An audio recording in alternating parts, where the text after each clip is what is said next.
Hello everybody and welcome back to the Mocap Bear channel where we talk about all things gaming crypto. Today we're going to be talking about Pegaxy. It's been a while since I covered this game. We've been in this game since the whitelist sale of the Pegas, and so far it's been pretty good. The game's been performing pretty well and it's been steadily growing in popularity.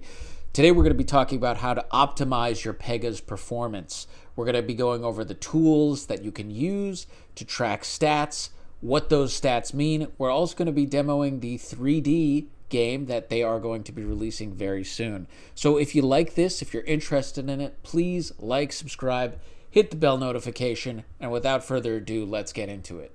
So let me just start off by saying, wow, okay? We have seen a massive amount of growth in this game. If you've been in this with me since the beginning, since the whitelist, you have seen this game grow. And so far, I am very happy with the team. They have run a pretty consistent game. There have been some crashes, yes, but they are working to resolve that. But what's most important is they've been on top of their roadmap, which is what I like to see. If we look here, we can see that Q1, they've released the beta for the 3D racing. They haven't introduced the Change Pega's Name feature, but the next big feature to be released is the sale of food. And food will act as another burning mechanism for VIS. If you have not read the white paper, let me explain this to you in a little more detail. So food is essentially what you will use to optimize your Pega's race in-game.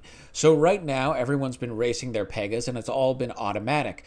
But in the future, Pegaxy plans to make this more of a strategic game, where you choose when to feed your Pega in order to optimize them during certain races, or you can equip them with gear, or you need to pay attention to what the weather conditions of the tracks and stadiums are, and then way down the line, they plan to even have players riding the Pega. Now, food and gear are very important because they provide more stabilization for the economy. Every time you feed your Pega some food, that food is purchased in VIS and VIS is burned. Now, for those of you who don't know what VIS is, it is the token that you earn in-game. As you can see, here's the chart, and so far it's been doing pretty okay. And we can kind of gauge how it's doing by looking at this chart right here. If we head over to the Pega Apollo, and this is, I'll go into this in more detail, but this is essentially a toolkit that Pegaxy designed so that you can track the economy and track horses and see how everything's doing.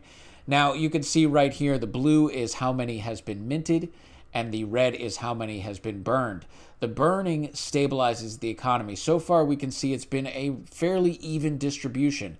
You know, on a couple dates, we've had way more minted, and some dates we've actually had more burned. So food and gear and all these new introductions into the economy are going to stabilize this and hopefully bring this red line up even more to counteract the minting as we scale. Now let's talk about the food and what it actually does. So rare food, there are two types of food that are extremely rare simply because of their use case. We have sacred nectar, which reduces the maturity time of a baby Pega from 4 days to 3 days. This allows a Pega to race just 3 days after being born. So that's one. And then there's the joy of sunshine. And this food is 1 time per Pega use, and it allows you to essentially change the color of your Pega permanently. You are unable to change it back, after you do that. But that's very cool because you can actually, this is one of the few ways that you'll be able to design your Pega the way you want to design it. Although I actually do think it's a randomly changed color. So that's called Joy of Sunshine. Some of the other food items here, such as Mogan grass, will increase your speed. We have Alps right here, which will increase 1% of water. Then we have Moon Daffodil, which will increase your fire. So you can see each one of these types of food will allow you to increase a certain trait in race and hopefully get your Pega to race better. And we'll see the same thing with gear. And hopefully this will stabilize the price of VIS and make it so that everyone can earn fairly with all of these burn sinks in place. Now, I'm really excited for the food sale primarily because I think the first food that is going to be released is actually the, the Joy of Sunshine fruit. And the only reason I say that is because on their Facebook page on January 15th, they released this advertisement right here talking about food. And right down here, they say this includes color changes and more. So I think one of the first bits of food that we're going to see released on the marketplace is the color changing fruit, the Joy of Sunshine fruit. Now, of course, the other big update that we got from Pegaxy was the 3D update. Basically, the game is going to be a 3D game that you can play on desktop or mobile. So no longer we will have this 2D format that we've been in. It's now going to be 3D. So actually, I'm going to demo that for you today, and let's just hop on over and see what that looks like. So I decided to pre-record this because right now all my Pegas are being rented out, so I can't really play the game myself, but I will show you the recording I made at the beginning of last week, I believe, and we'll just take a look at it. So right here it's loading, and I can skip around and stuff like that to save time as well, which will be very beneficial because there were a few glitches in the game when I was doing this. It took a while to load some of these 3D scenes. Again, this is a beta, so that's to be expected. But if we go in here, and this is one of my horses. Again, it's taking a little while to load. Let me just skip around. Yeah, and you can see I have a nice 3D model of one of my horses here. We also have some music in the background. That's kind of cool. And yeah, we just race per usual. But everything just looks a little brighter and a little more, I don't know, a little more less cheap, I suppose. That's what I like about it. So let's skip ahead to the race. Now, actually, this was, I had to try a couple times to get into these races because I just could not load anything. It just took a very, very long time to load. It was hard to get in. Again, that's to be expected, but just forewarning for those people who are trying to play this 3D model, you will come to some delays if you don't have an excellent top-notch computer, I suppose, or really good network connections. Okay, so yeah, now we're racing. This is what it looks like. This is the 3D module. And we have this nice city right here, very futuristic. My horse is coming in last. But, you know, catching up, making good time. I think my horse, Casey Strike, what I've noticed in the few races that I've been in, she seems to really make ground in the second half of the race. That seems to be, I don't know what you call that in horse racing, but that seems to be the strategy that this particular digital model uses to win. But yeah, it's very cool. I really like the 3D model. I think it looks very interesting and cool. And yeah, you can see that this is the 400 mile. You can see weather conditions up here. You have your prize pool. Again, a little glitchy. It was at least a little glitchy on my computer. But yeah, that is essentially the race. Let's skip on over to the victory. And you see my horse lost, so now she's doing her losing stance, I think. I think it would be different if she won. Different animation. So that was the 3D racing, but let's talk about some of the stat tools that Pegaxy has implemented to help you gauge the economy in your horses, see how they're ranking, and that sort of thing. So if we go over here, and again, I'm just on my assets, I'm on one of my horses, you have your very basic stats set up, right? You can see all the speed, you can see their career, third, second, first place, you know, how many times they've won over the course of their career. You can see their breed count and you can see their win rate, right? But if we want to get a more in-depth picture of our Pegaxys, there's this great site that I found called Pegaxy Trainer, and we'll just take a look through it. They have all these Pegaxy tools. They have Pegaxy Land, which is a place to understand your asset statistics.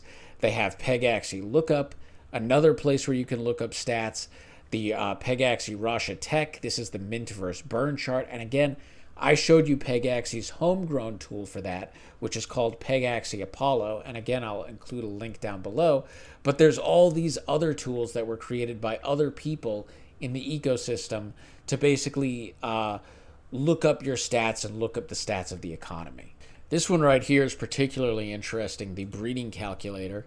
Let's just head on over to this to see what it looks like.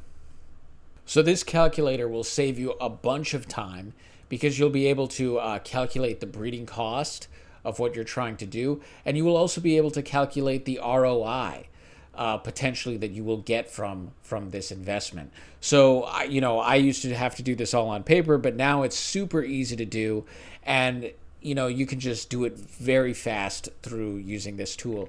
The other tools that we have are again this pegaxyland.com. This is a super easy way that you can look up your Pegaxy. So right now, right off the bat, we have the total Pegas and the total races. We have that number right there if you want to check that out. But the real interesting thing is the global statistics. This gives us some statistics about the current economy. We can see the win rate per bloodline. So right now, the win rate, the horses that win the most are the Haas. And actually, the horses that win the second most are actually Clin, which is very surprising because Campona is actually a more rare blood type, but Clin are winning slightly more right now, which I find kind of interesting. Also, if you look at it, Clin and Campona are pretty much one for one here. I mean, the economy currently is very almost evenly distributed between the three or the four races. You could see that there's not much more of a percentage than either one of them right now currently.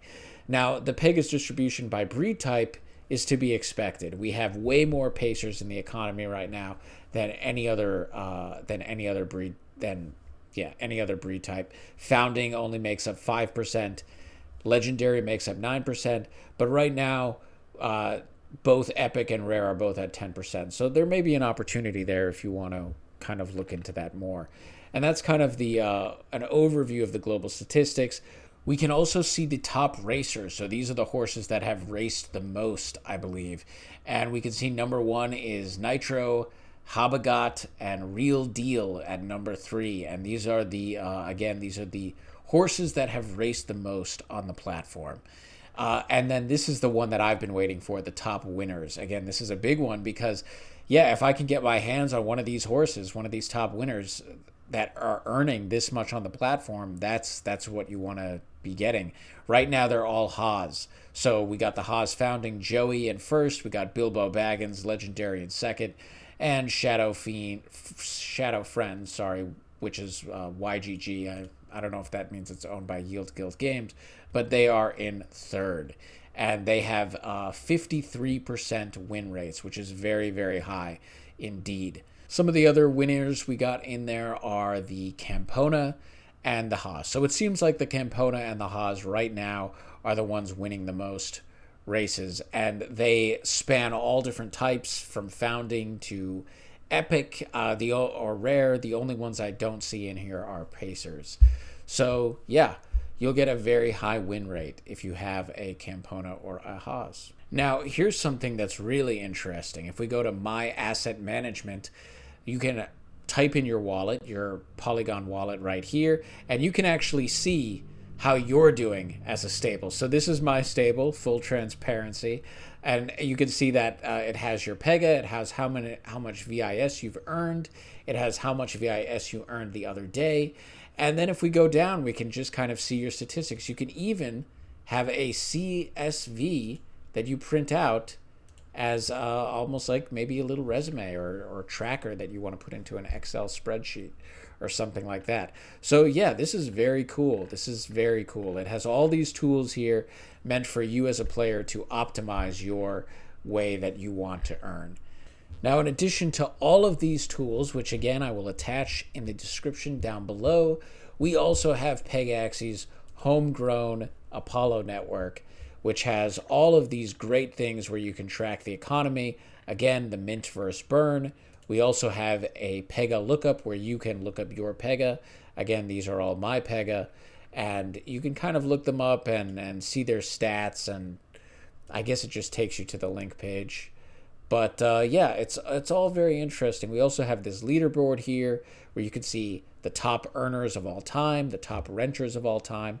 And the numbers are pretty good. We got the renters in the 4 million category. We got the earners also 4 million category. So, hey, economy seems to be doing good. A lot of people are minting, and they seem to be coming up with solutions to burn some of these minted tokens as well. Now that about sums it up for the video. Before I close out here, I do want to check in on the Pega economy just to see how the inflation of the horses are going. And so far we can see we have almost about 100,000 Pega have been minted since this game's inception. And we have 2.9 owners. I don't know why that is. It's probably a lot more than that, but there's probably some Pega locked away in the contract or something being rented out on the open marketplace. So yeah, so that is essentially a summary of Pegaxy and its economy. Now, one of the things that I am a little bit concerned about is when this gets to maybe like 200,000 or 300,000, we're going to see the floor price of Pegas drop. That's my prediction, because we saw the same thing in a lot of other games like Pegaxy. We saw that happen in Axie Infinity, for example. Inflation or Zedrun. Inflation of assets will ultimately drop the price of these horses, and it'll drop the price of all the horses, even the ones at the top. So that is a concern. One of the things that I've heard that Zedrun is doing right now is they're adding a feature where you can put your horse out to rest. Essentially, you can burn a horse and recollect some of the assets that you might have lost on that horse if the horse is, say, not a good racer. I don't know if Pegaxy is doing that. Let me just check the roadmap really quickly to see if they plan to do any of that. So let's see. I'm not seeing anything right off the bat, but you know, if one game is successful with it, the other game will probably implement it as well. If Zedrun's implementing it and it's successful, again, Pegaxy is inspired in part by Zedrun. I'm sure that they will also implement a feature for burning horses at some point, or something that accomplishes the same effect. Anyway, that's the video. Thanks so much for watching. If you liked it or found it helpful, please like, subscribe, stay tuned for more content, and I will see you next time.